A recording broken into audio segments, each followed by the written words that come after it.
All right, How are you? I'm good. We are live. Actually, let me go Very live nice. on You said you're going live on where? Instagram. Okay. I'll join in on there. Ready? I am. I am. I think I'm good. Uh, there we go. Have I joined on my end? No, I'm not. I'm not Yep. Oh, I see that there's gonna be a feedback.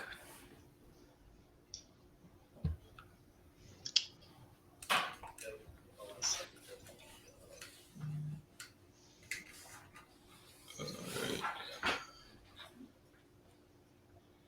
There we go. So you said there's echo on your end? I There can hear was. it. There's not any. Well, I can hear it coming from your end, but I'm not hearing it through Instagram, so we're good. I think Instagram Okay. can hear us just fine. I turn my volume all the way down, and then we're live on Facebook, LinkedIn, and Twitter right now. Very nice. I feel Say like what's that up was to the people. some tech. Might have had some tech issues, but we're good to go. Sounds good. So, why don't you introduce yourself? I'll introduce myself, and we'll talk about the reason why we're having this live series. Cool. So, hello everyone. My name is James Huntley. I go by Coach James. I am a civil engineer, uh, first and foremost, as well as a budget coach. And I've been doing this for about 2 years now. So, I really enjoy working with people one on one with helping them get organized with their finances, really getting like super detailed and focused and turning whatever situation that they have or whatever financial situation that they're in, helping them to ultimately grow and get better.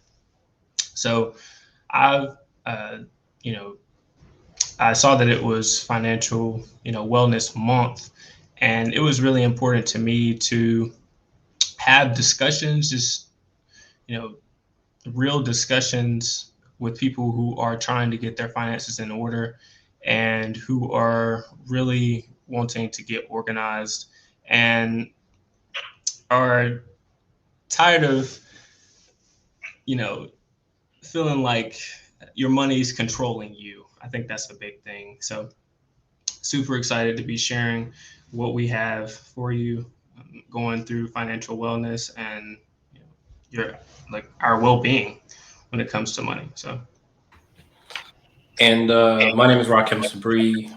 I am a lot of things, but I operate as a financial coach. I cover financial trauma and financial empowerment for people who look like me. And James and I met at FinCon last year, yeah. and when we met, it was immediately how can we collaborate. And so, in my coaching background, budgeting is certainly a small part of it, but it's a small part of it that I don't particularly enjoy doing, right? I like more of, and I didn't realize this at the time because I didn't have vocabulary for it, but more of the financial therapy, more of the financial counseling side of the house when it comes to helping clients navigate decisions, feelings, emotions that impact how they budget, save, build credit, etc. So we have been working on a project now for I want to say going on a month. It's probably been about at least a month, Yeah, we've if been not. working on a project together, kind of combining forces and talking about financial wellness through the lens of the mental side of it, but also how do we effectively create a budget and go through kind of the structure of that foundational thing that I don't like to talk about and is certainly up James' alley. And so, as we're nearing the completion of that project, we decided that for Financial Wellness Month, we wanted to do a series of live events where we were talking about the different topics that we would discuss one on one that we felt the audiences across the different platforms would benefit from.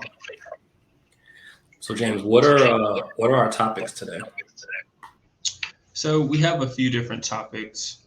We want to definitely touch on income and increasing our income when it comes to either working a 9 to 5 or being an entrepreneur.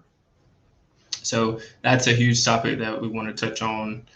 Increasing our income is a big one, and highlighting uh, inconsistent the issues that come with inconsistent income.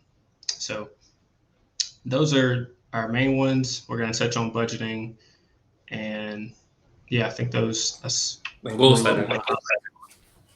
You said what? And goal setting. Oh, yes, and goal setting for sure. For sure.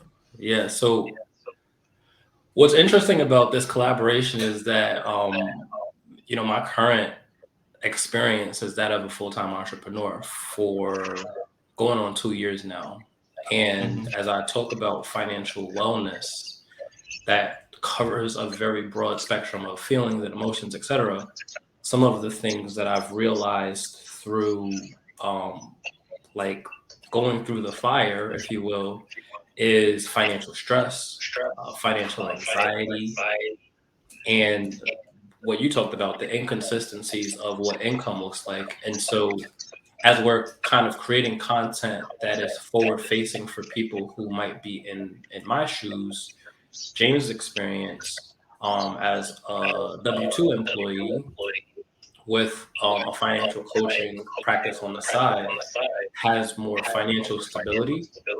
And when we're looking at inclusive content, financially empathetic content, we want to cover the broad spectrum of people who are maybe high income earners or middle income earners that have regular paychecks and can budget if they knew how to, but also the people who may be low income and their expenses exceed what is their income, or the entrepreneurs who don't have regular income and are looking to establish stability through their budgeting.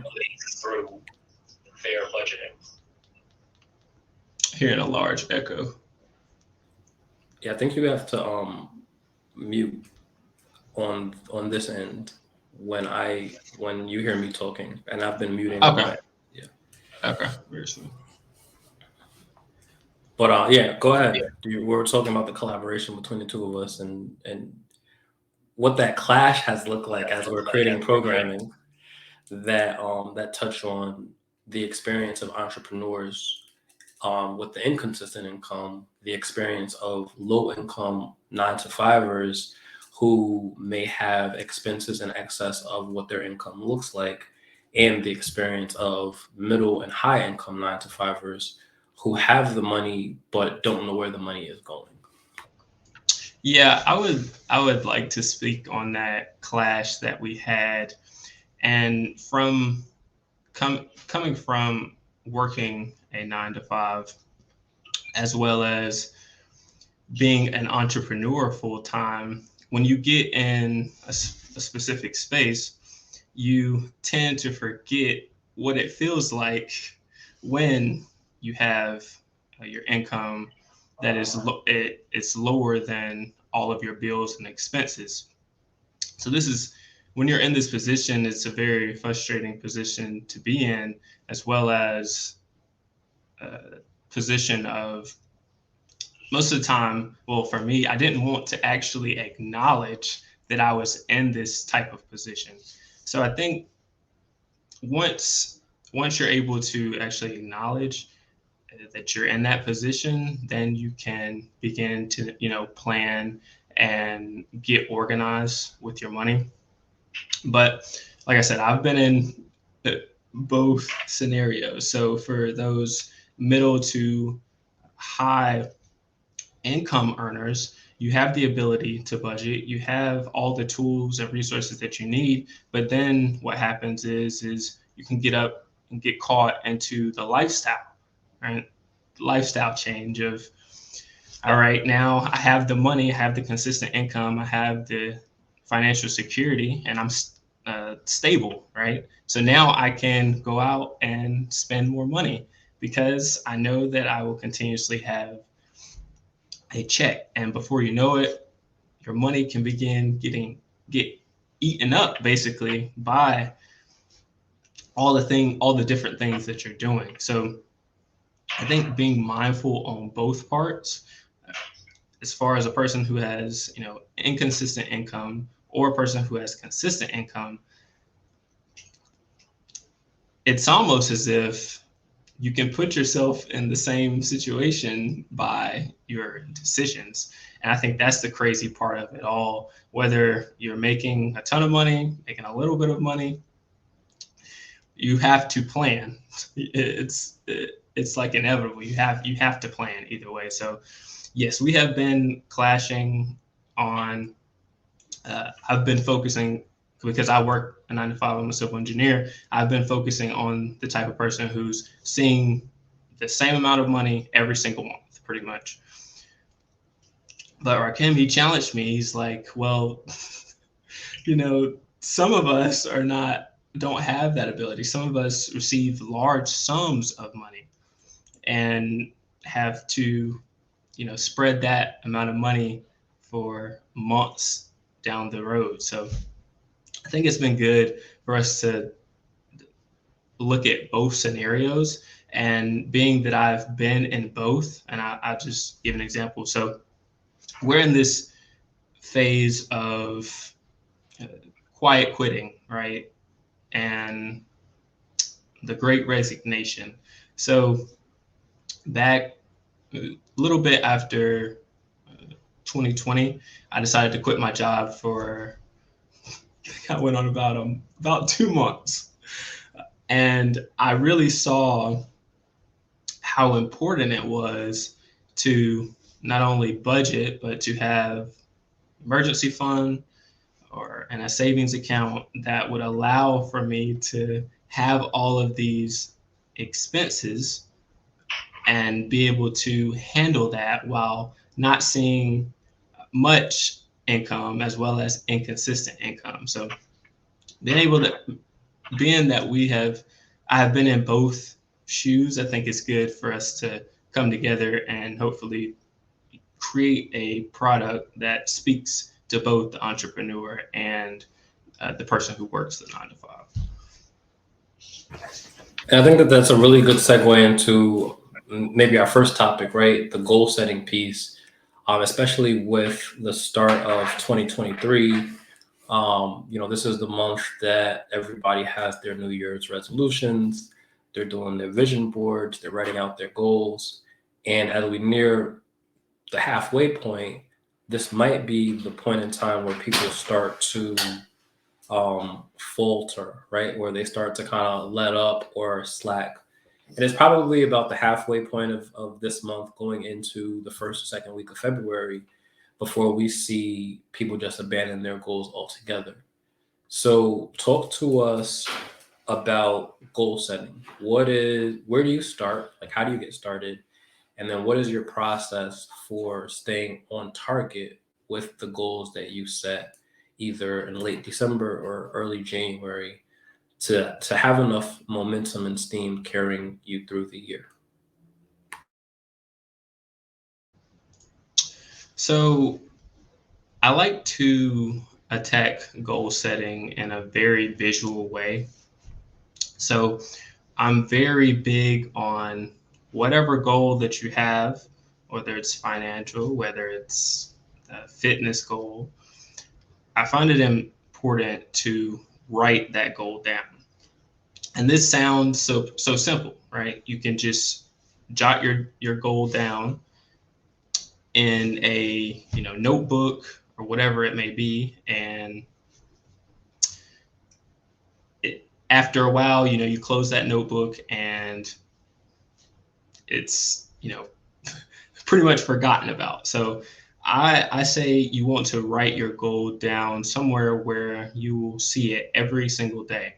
So for me, that is, I type it in a Google Doc, all of my goals for the year, and then I go to my printer and I start literally taking tape and print my goals off and stick it on different walls in my room. So I'll put it in the bathroom. I'll put it in the kitchen. I'll put it in my bedroom. And so whenever I'm up in the morning and I'm brushing my teeth, I see that goal, right? So beginning to acknowledge your goals, see your goals on a day-to-day basis will then get you to take action, or it will increase your chances of taking action. So within those, after I've set those goals, after I've written out my goals, then I like to take baby steps. Like literally, what are the steps that I need to achieve this goal? So, and it's the smallest things, but this is how you take action. So we'll just do fitness, for example. Let's say I want to go to the gym 3 times a week. Well, the first step might just to be to put on some fitness clothes, some gym clothes. That might be the first step. So I'll write that down underneath my big goal. Then I'll say, get in my car and drive to the gym. And so on and so forth until I have written down each single step that I will need to do to achieve that goal. So with goal setting, the big goal seems like so big and so far away. So that could be frustrating because you won't. It's like you write this goal down and you just want it to happen.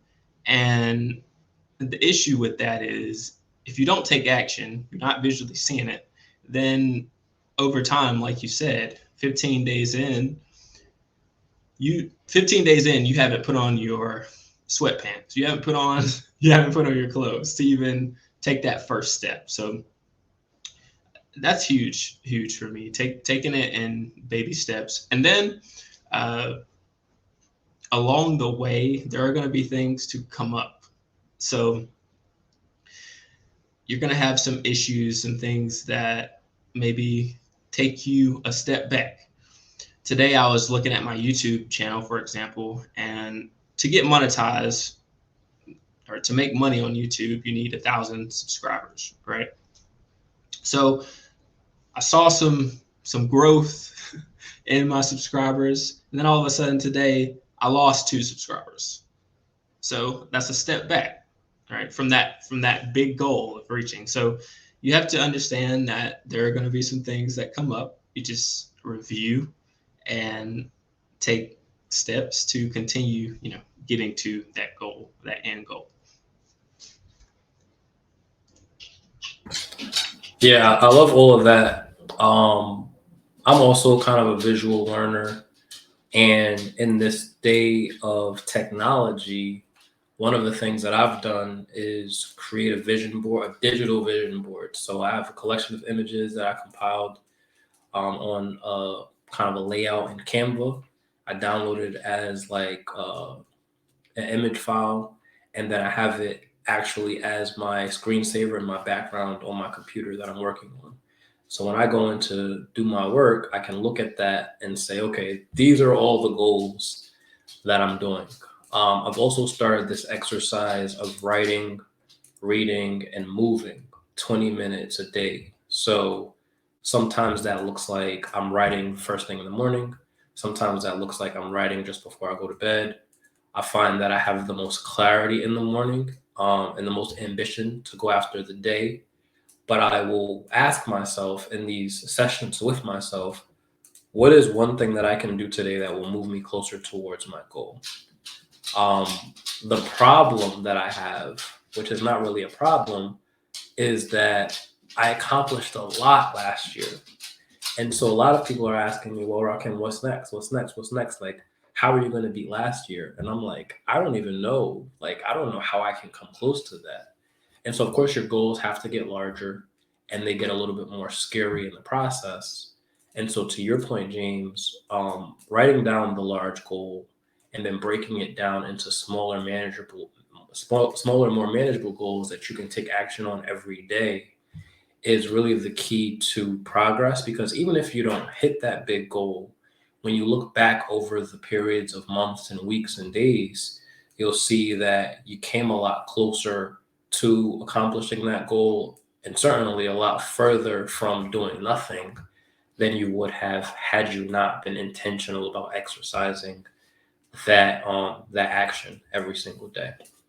So different ways to skin a cat. One thing I want to add, just from a wellness perspective, as we talk about goal setting and the discouragement that comes with the curveballs that life throws you, is that we also need to give ourselves grace. So um, there have been days, and we're not even 2 weeks into the year, there have been about 2 days now where I did not write at all, I did not read at all, and I did not move at all. And my original goal was to make sure that this was a behavior that I exercised every single day for the year. So somebody in my position could say, oh, well, I didn't hit that goal, so throw the whole goal away, right? Um, when the reality is like, okay, like life happened, there were some curveballs. I didn't prioritize my day in the right way that allowed for me to have that hour to myself. So what can I do better in the future? And so I think when we talk about goal setting as it relates to this very broad, very general concept of goals, but then also when we get more granular and specific around things like budgeting, around things like how we manage our money, we also have to acknowledge, the part of grace, the role that grace has to play in our perseverance and going back and getting after that goal, even if something has knocked us off course.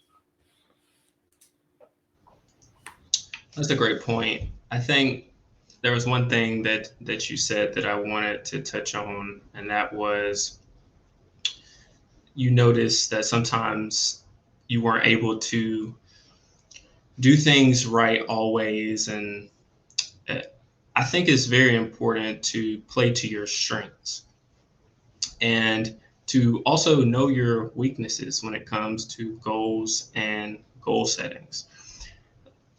One of my biggest weaknesses is probably taking so much of my, and one that takes up a lot of my time is social media.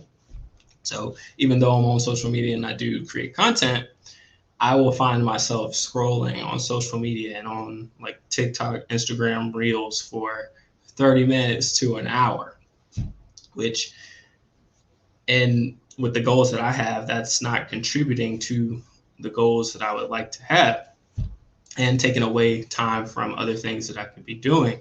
So I have written down my weaknesses. So I know that social media is a weakness. Another one is checking, my stats and things like that. So as you have financial goals, as you want to achieve certain things within your finances, it's important to know what gets you, like what are some of the things that takes away or could take away from your goals. And an example, would be if you know that you are a big impulse shopper and your goal is to, build up your savings and you're really trying to stay away from impulse shopping, it'd be important to write those things down and then try to put yourself in the best situation that you can to not impulse shop, right? To play to your strengths and not to your weaknesses. It's going to really help you to carry through with those goals. Shout out to me for navigating this technology, guys. Shout out to me. I got my phone going. I got the computer camera going. I'm zooming James in. I'm zooming James out. This is my commercial for you guys to share this live with somebody, anybody. I'll go as far as to ask you to share it with 5 people who could benefit from a conversation around financial wellness. I am monitoring the comments on both the Instagram live stream and the different platforms that we're broadcasting on. Again, that is Facebook, Instagram, LinkedIn, and Twitter. We're having a great conversation, guys. But while you guys do that, James, why don't we kind of shift gears and start talking about the often quoted concept of you got to increase your income. I know you and I had some dialogue around how, it makes sense intuitively to tell somebody that they need to go out and make more money, but maybe everybody doesn't know what that looks like, or it's not simplistic enough for people to go out and take action. So we had created a list of income generating activities that either increase your income by way of an auxiliary activity or increase your income by way of getting more money on the job.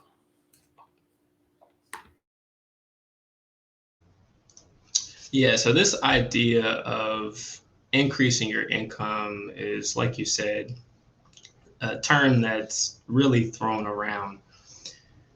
But there's a list of different things that me and Rakim, we talked about as far as increasing your income. And I guess I'll just go ahead and get started. And I took some time and actually thought about the entrepreneur as well. And one thing that I came up with was, if you are in a service-based business, it is important to do research as to what the government actually is supporting, because there are grants and funding that is available for you. So if you're trying to get your side business or your business going, you can use some of this funding to help you out so that you're not pulling so much out of your expenses. There's another thing that's very important, and that's doing side hustles or things that are in high demand. So, tech, artificial intelligence, a lot of these things are in high demand right now. Understanding Bitcoin and all these like technical things, they're currently in high demand. So learning high demand skills is very important to increase your income, because people are going to want to pay for your services. They're going to want to pay you for whatever it is that you do. I am heavy on creating digital assets. So what that looks like is creating content, videos.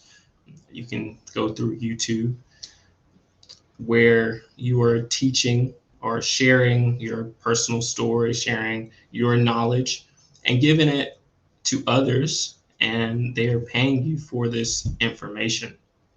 And so the thing that I like about it is it allows for people to rewatch whatever it is that you're doing, and it can be relevant for years down the road. So, and things like that. You have getting a part-time job, right? We know that if you're working a 9 to 5, if you're an entrepreneur, if you have inconsistent income, and a part-time job allows for some money to come in. So that's as simple as, seeing who's hiring. A ton of different places are hiring. I am starting to become a little bit against this idea, but it is still an opportunity for those who want to make money. But I think another thing to take into consideration when you're trying to increase your income is gauging the time, the amount of time that you spend versus the amount of money that you make. You only have a limited amount of time. So what you're doing is, when you're trying to increase your income, you are trading your time for money. So you want to be looking at things that ultimately allow you to make the most amount of money in the shortest amount of time. And I don't want to, say go for these scams and these different things that make you a millionaire in a week or so, or going for those type of things. What I am saying is to pay attention to those things. You can flip items. So did you have something to kind of chime in? No, I thought you was wrapping up, and I was trying to make the make the transition smooth from a technological perspective. But I'll just piggyback too on your comment about not being a big fan of going out and getting a part-time job because well, for a lot of reasons. But when we talk about trading our time for money, and in the same conversation as financial wellness, a big part of wellness is having time freedom, right? Is doing things um, that maybe you're passionate about, doing things that give you joy. Certainly, being able to take advantage of um, relaxation, right? And so, if you're working 40 hours a week or more as a salaried employee or non-salaried employee, and then you go out and work an additional 20 hours or 30 or 40 hours a week, you don't have much time for you. And so I like your making reference to digital products because you all you have to do is the work once, and then you can just keep selling it over and over and over again. I love your conversation around building a high income skill, which looks different for a lot of different people. You talked about tech and artificial intelligence. We've had conversations about what freelancing looks like and how, using the skill of writing or using the skill of managing social media, knowing how the ins and outs of social media management, social media growth, social media engagement are skills that people will pay for, not because they don't know how to do it, but because they don't want to do it. And so if you can find a skill set that is tolerable for you, that is a high income for you, that solves somebody else's problem, then there's a gold mine waiting for you to tap into it. And what I've started to notice over maybe the last 2 years or so is that people are brokering these services. So they don't even have to do the work. I don't have to be the writer. I don't have to be the toilet cleaner. I don't have to be the social media manager. I just have to find the client and connect them with the expert and take my cut off the top. And so there are a million ways to make money, but it requires organization, certainly requires time, certainly requires know-how. Oftentimes we don't know what we don't know.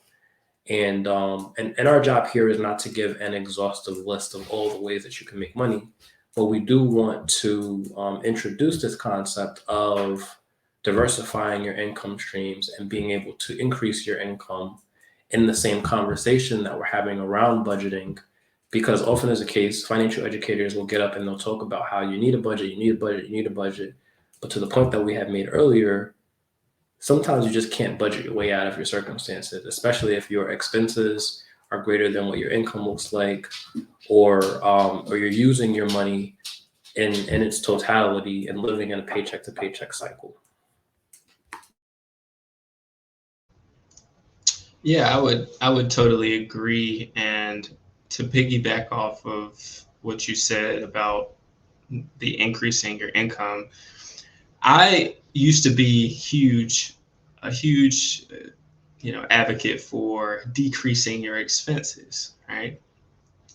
Cutting off the lights and doing all these things to pretty much keep every possible penny that I could. And while this does, save money, it almost it puts you in a shell. So for those who are looking, to decrease your expenses, yes, do as much of that as you can. But at the same time, I challenge everyone to think bigger, to find ways to add to their income column. There was something else that I was going to say, but I can't think of it. Um, God, it was on the. Oh, that's what I was going to say. I think I don't want to sound brutal, But as we talk about increasing our income, entrepreneurship, building side hustles, side businesses, adding to our skills, none of these things are easy. And if you are wanting to do these things, we're not listing out these to say that, anyone can do this, and it's not going to take some commitment on your part. I thought once I quit my job, and people may not feel the same way, but I thought once I quit my job and was running my own business, I thought that it would require less work. Right? I thought it would require less of me, and that I wouldn't have to work 60 hours a week, right? Or over 40 hours per week. But in my reality, I did to generate income. So if you're wanting to start a side hustle, if you're wanting to build skills, it will require extra time. And like you said, extra energy and effort on your part. Yeah, I think a lot of times we glamorize through social media the process of what it takes to be an entrepreneur. And when you said it won't be easy, I'm like, oh yeah, like it's a different kind of hard. It's a different kind of hard. There are trade-offs that take place, and certainly speaking from experience here, whereas I've seen an increase in my mental health from the perspective of not having to deal with corporate politics, not having to code switch, not having somebody stand over my shoulder and micromanage me. Certainly, I'm spending more hours in my day looking for or worrying about ways to make money than I ever did, because in this environment, you eat what you kill, right? And so if you don't do anything, you're not going to get paid. And we can often get away with, just kind of burning the clock, right? When we're at work, walking around the office, going to get coffee, having a conversation with a coworker, and we're still getting paid for that. And if you're a salaried employee and your company acknowledges the holidays, then even better. Christmas you're getting paid, New Year's you're getting paid, Martin Luther King Day you're getting paid, President's Day, all of the the national holidays. But that's not the case as an entrepreneur. You don't get like this bonus paycheck because a holiday happened. And so there's a balancing act between what wellness looks like and what this time freedom looks like. And time freedom, I used to think meant, oh, well, I can do what I want when I want, period. And yes, you can do what you want when you want, but you have to figure out when over the course of that time freedom that you have, are you actually going to do income generating activities? So I just want to echo James' point in that we're not saying that it's going to be easy by any means. It's probably the hardest thing that I've ever done.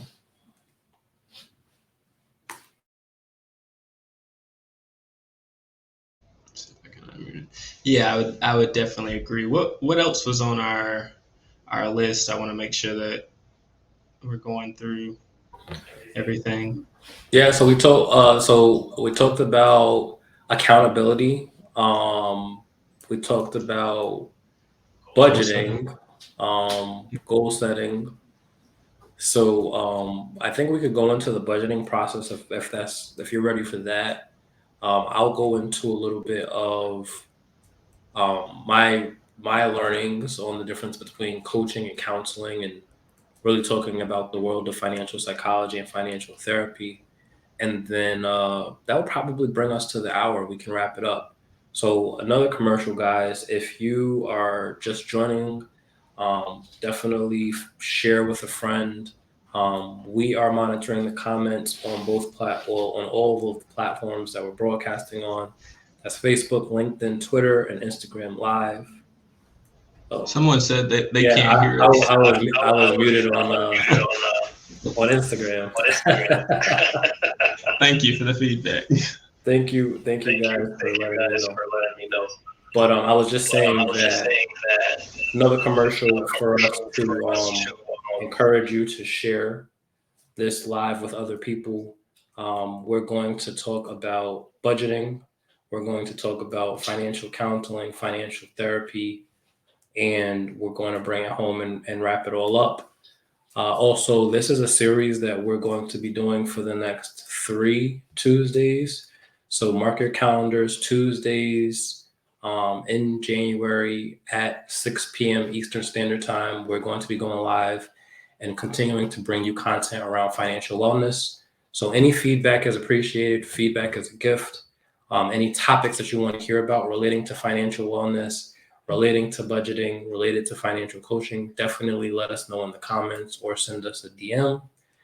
And for anybody who's catching this on the replay, because we are going to be uploading this on our YouTubes, definitely subscribe and give us some feedback in the comments there. So James, I'm going to hand it off to you. Let's talk about the different types of budgeting. Let's talk about the technology and how technology has enhanced the budgeting process.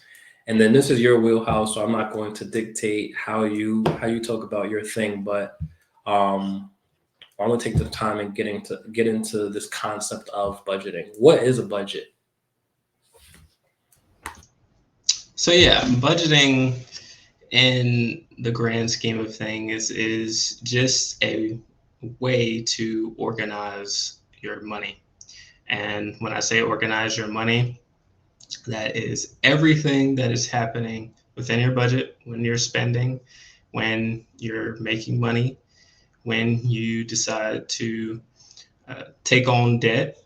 All of these various factors is just budgeting is just a way to group and organize all of these things that are taking place.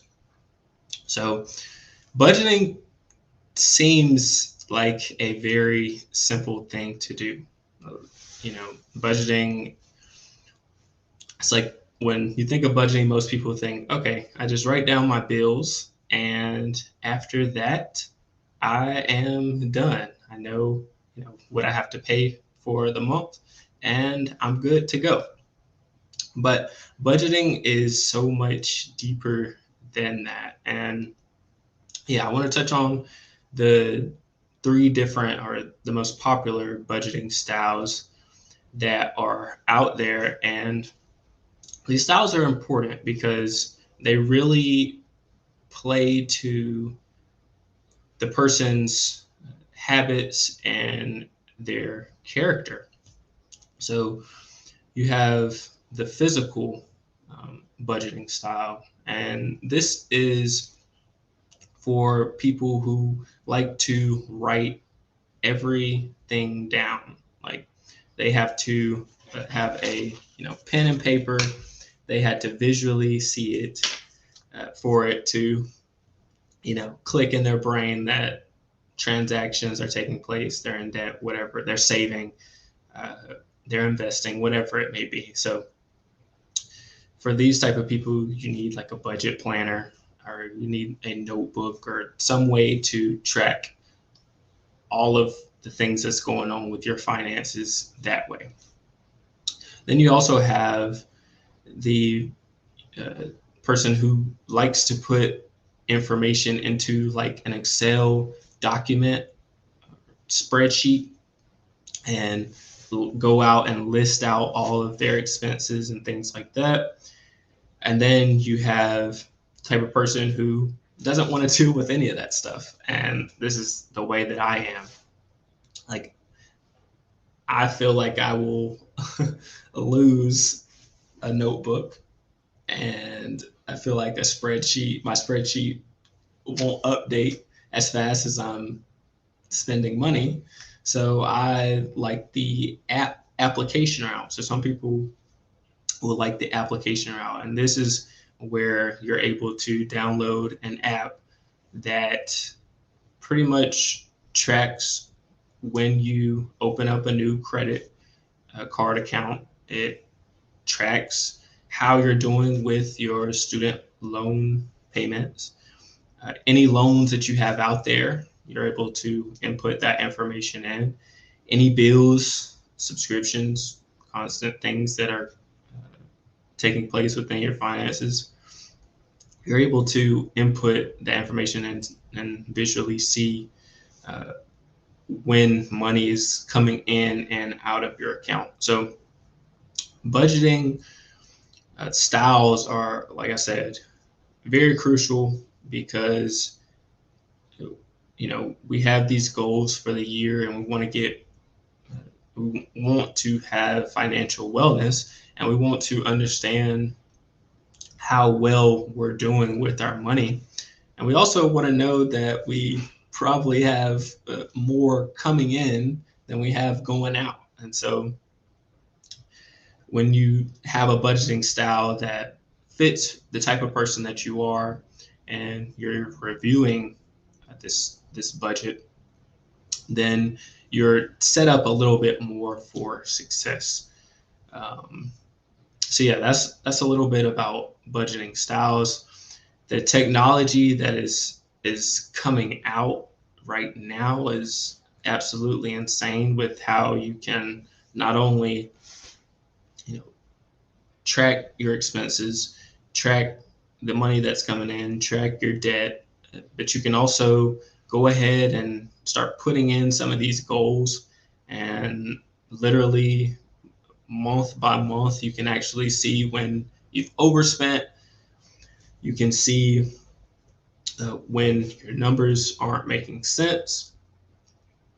You can see when your net worth is going up.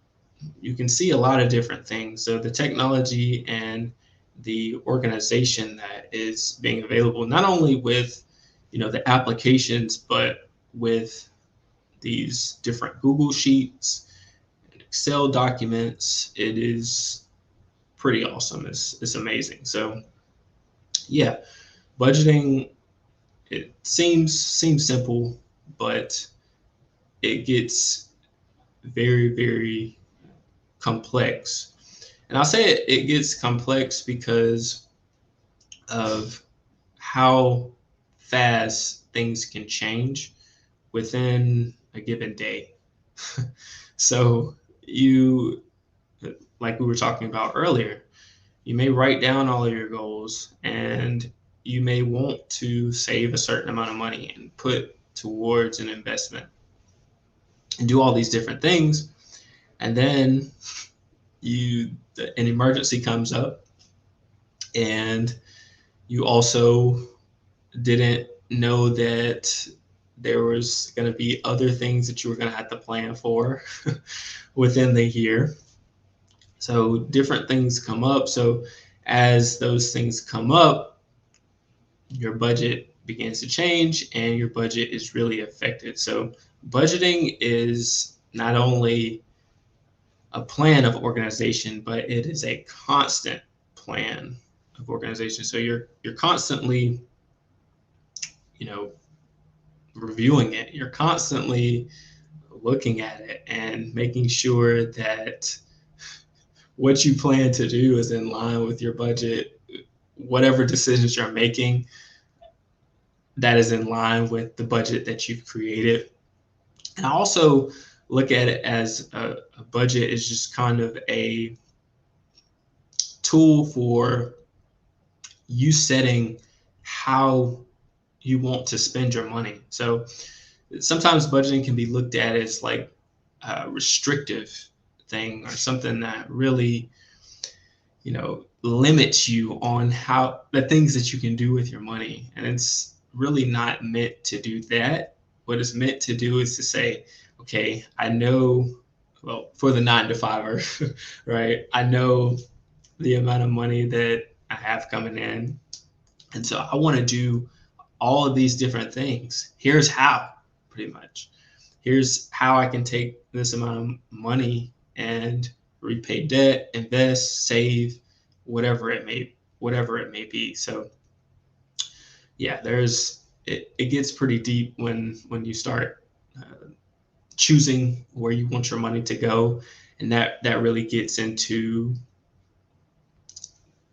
different systems, budgeting systems that are huge. And I don't know if we want to get super detailed into those, but budgeting it gets very, very complex once you start thinking about the emotions that go into your day-to-day life.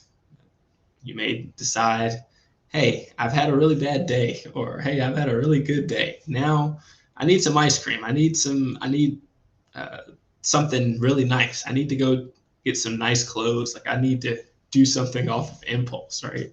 And so some of these decisions begin to affect the budget. So the budget is a simple thing, like I said, but it gets very complex. Yeah, excuse me. I like how you talk about it through the two lenses, right? Simplicity, but also sophistication or complication, because it's the truth, right? Your budget is not a set it and forget it type of thing. It's a living, breathing document tool, however you decide to track your income versus your expenses, right? And that's really what it is, right? You're seeing how much money is coming in, you're seeing how much money is going out, and you're using that as kind of a compass towards the accomplishment of some goal. That goal might be saving, that goal might be investing, that goal might be staying under a certain threshold of your income. But intentionality with your budget is so crucial. And one of the things that I've noticed in the financial education space and the way that people receive the word budget is that it has kind of like a negative tinge, right? To your point, it feels very restrictive when we start talking about budgets. And so I've even seen some financial educators rebrand this concept of budget in saying things like a spending plan or your can do fund or whatever. And I think that's really cool because personal finance is personal.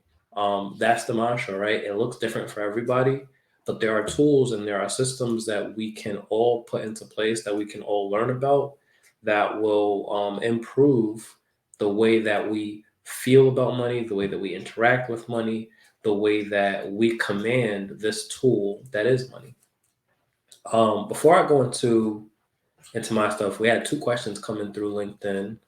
Shout out to the questions that came in. The first question was, what are different careers or side hustles one can do with a background in financial planning? And then the second question was, what's the process of becoming a known financial speaker or teacher? And so I think I'll take both of those questions. Financial planning, the designation. So I don't know if this individual in particular is working as a part of a financial planning firm, but comes with a certain level of restrictions, right? In terms of um, compliance, in terms of how you have to identify yourself, in terms of what you can cover.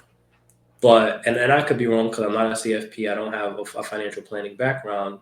When I think about somebody that has a financial planning background, I think about maybe the highest levels of credential in the personal finance world, right? Most people who are looking for some sophisticated question to be answered are looking for that CFP, a certified financial planner. And I think to a degree, rightfully so, because the exam, the requirements to become a financial planner are so strenuous, are so complex, are so in depth that you kind of have to know a thing or two getting into that space. And so, as it relates to side hustles, I will throw out the caveat that maybe you need to have a conversation with your compliance office to know what you can and can't do. But that financial knowledge is invaluable. I do know of financial planners who are also consultants, who may be consultants for large organizations, who may be consultants on a one-to-one basis that won't necessarily charge you through their fee structure in a financial planning sense, but may charge you to have a one-on-one conversation about basic concepts relating to financial education. So they may take on kind of a coaching capacity.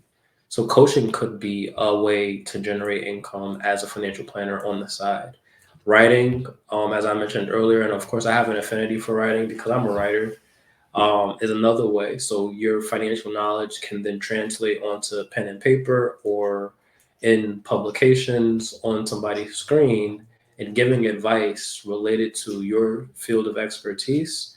And that knowledge can be monetized through the process of writing, whether you do that freelance or contract based. And then going into the question around what's the process of becoming a known financial speaker and teacher, I think this is a really funny question. Not ha funny, but James, you and I were talking about this not too long ago, where we're like, well, what does it mean to build a brand, to build a community, and what is the intentions behind it? Because are we looking to grow like this large audience so that we can monetize it? Because there are people out there who have small audiences that are very well monetized, and there are people that have very large audiences that don't make money off of those audiences at all. And so I think that's a difficult question to answer, but putting yourself out there, building a personal brand, establishing thought leadership are some of the things that come to mind. Doing things like what James and I are doing right now, right? Broadcasting over social media platforms, getting in front of media platforms, contributing thought leadership to these media platforms so that people start to hear your name, start to see your name, start to recognize you based off of the themes that you teach in. So when somebody hears the name Rakim Sabri, they're going to think more likely than not, and this is by design, financial trauma, because all I talk about is financial trauma. When somebody hears Coach James, they're going to think about budgeting because that's what James talks about. And so I think becoming a financial speaker is a process that involves you becoming a speaker, getting comfortable speaking, and using your expertise or your background in finances to build a brand or build a recognizable brand where people can associate that subject matter with you as a line of expertise. But jumping into, because we are coming up on the hour, which is it's been a super pleasure.